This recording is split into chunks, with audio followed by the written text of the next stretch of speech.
Hello dear TouchDesigner developers. In this tutorial, we will learn how to visualize stand attractors using TouchDesigner's new operator family called POPs. This practice is an instance of visualizing dynamic mathematical systems inside TouchDesigner, and point operators are making it fun for us.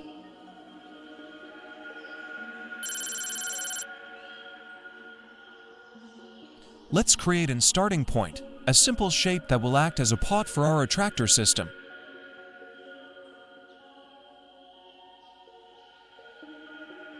Choose line from point generator pop. To control over our system, it's better to define our main parameters first. For example, we need to define number of points in the system.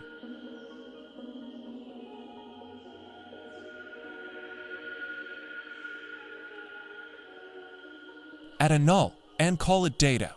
Now from data, drag the number of points and drop it on the point generator.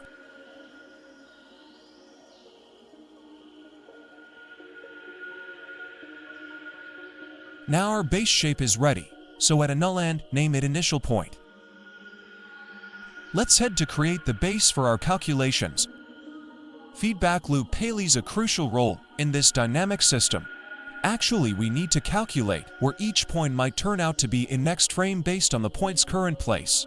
A feedback loop helps us to create this chain. After the feedback, put a null and drag and drop the null on the feedback. Then we can add a null after the feedback's n and call it position data.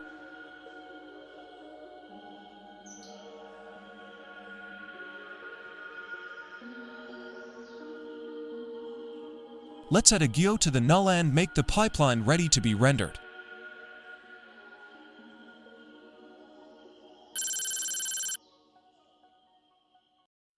First, let's add mathmix from POPs.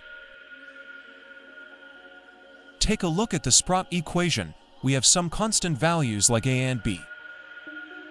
Also there is a dt, which means a short amount of time.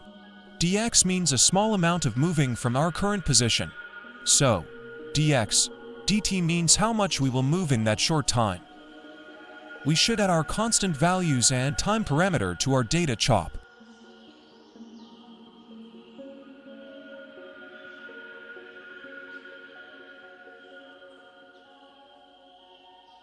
Now, we set a and b values based on what's set in the formula.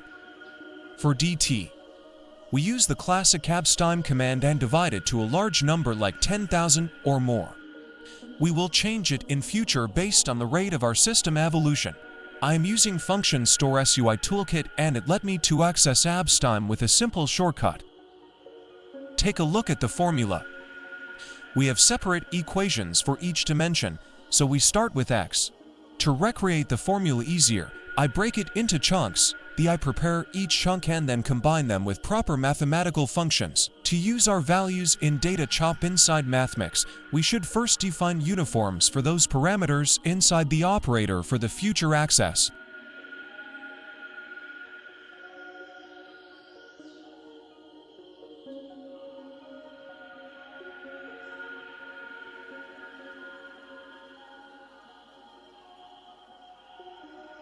We are good to go. Let's do some math. I simplified the formula into steps for easier implementation. We will work with the last simplified line.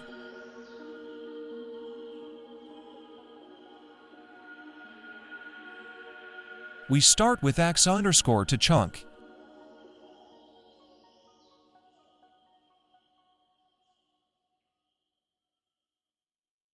X to chunk is consisted of three elements multiplying together. The value plus 1, our initial x position and initial y position. TO is x, and P1 is y.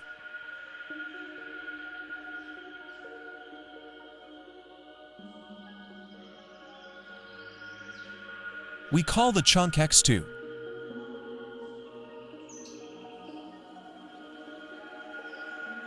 Let's head to x3.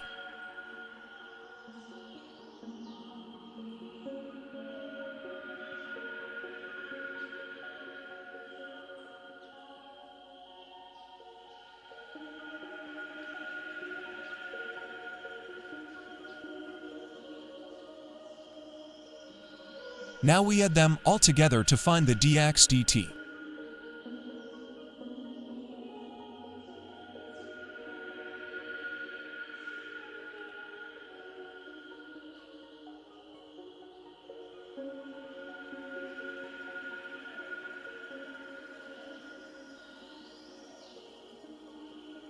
By multiplying dx dt with the dt, we will have x position in our hands.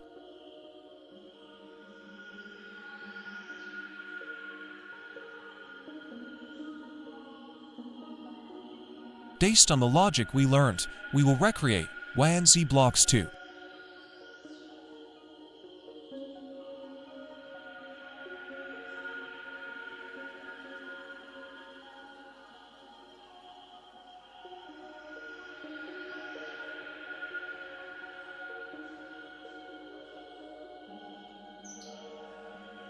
To have y to chunk in the math mix, we must break into to simpler chunk, because we don't have any function that let us handle all that together in one math block.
Now, we'll make dy dt and then multiply it by dt to find the y position.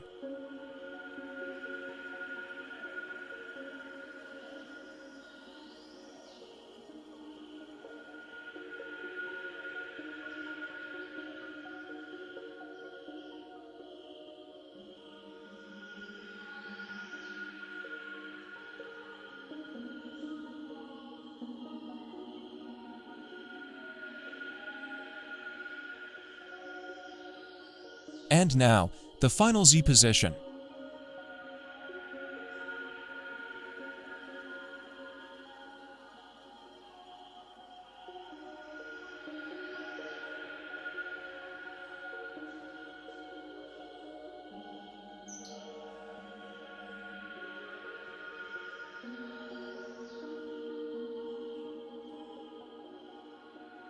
We'll do the same for z.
Now we have all we need.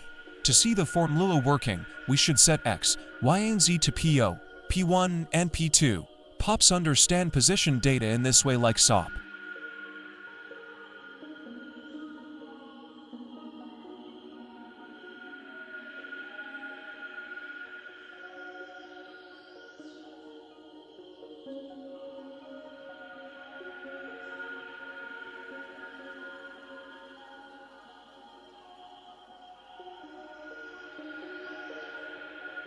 There is a final step.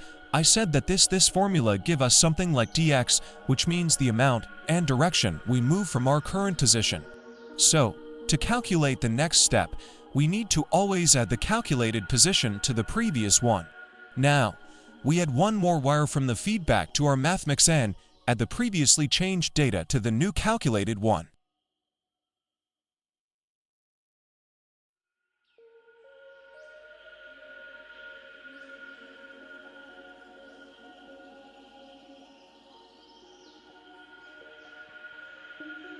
Add a keyboard in to handle feedback's reset pulse.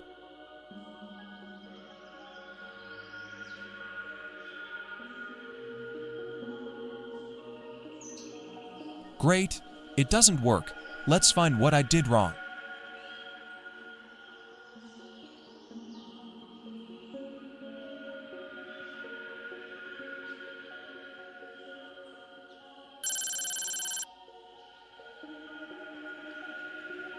I set wrong value for the x1 chunk in the xtt combination. Change it to p1 if you did it wrong too.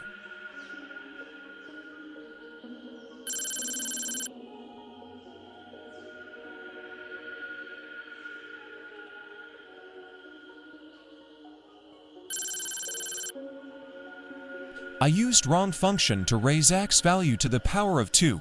Correct this too.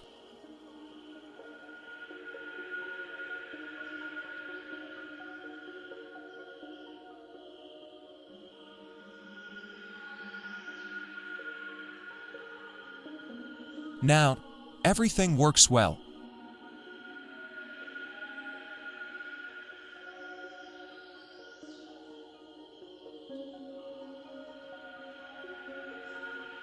Let's set up a render pipeline.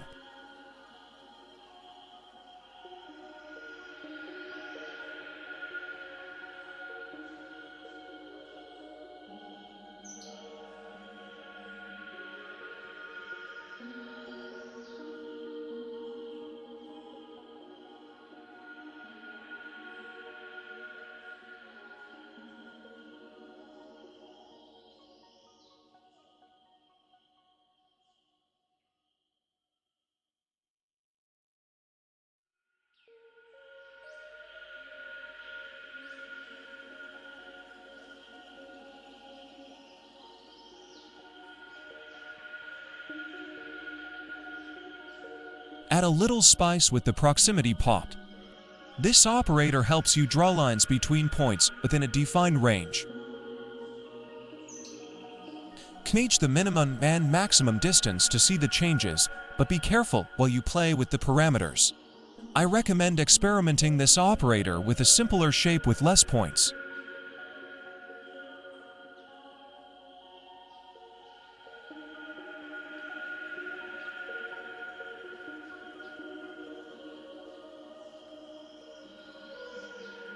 Add a geometry and give it the line material.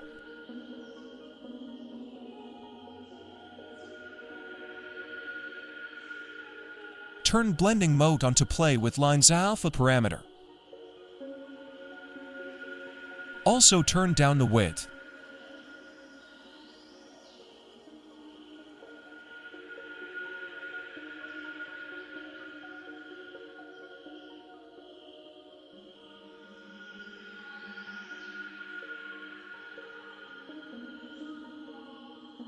Before adding post-process effects, drop a RGB key to the network to change the background to black. Now drop the bloom top to add more visual spice.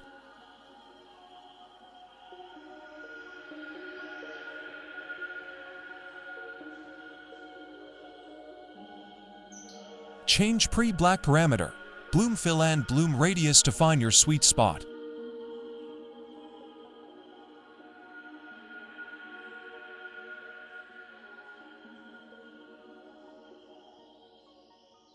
Let's adjust the camera and apply some final touches.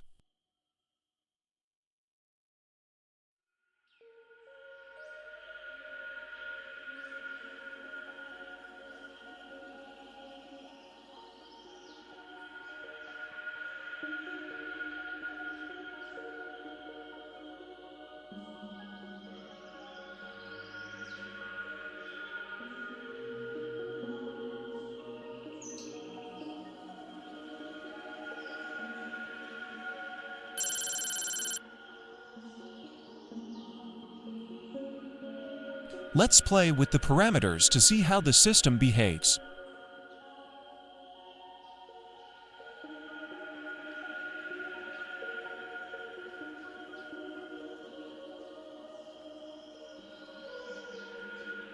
Hope you enjoyed this tutorial. If you find it useful, subscribe and share it with those who will like it. Your support means a lot to me. See you on next tutorial. Bye-bye.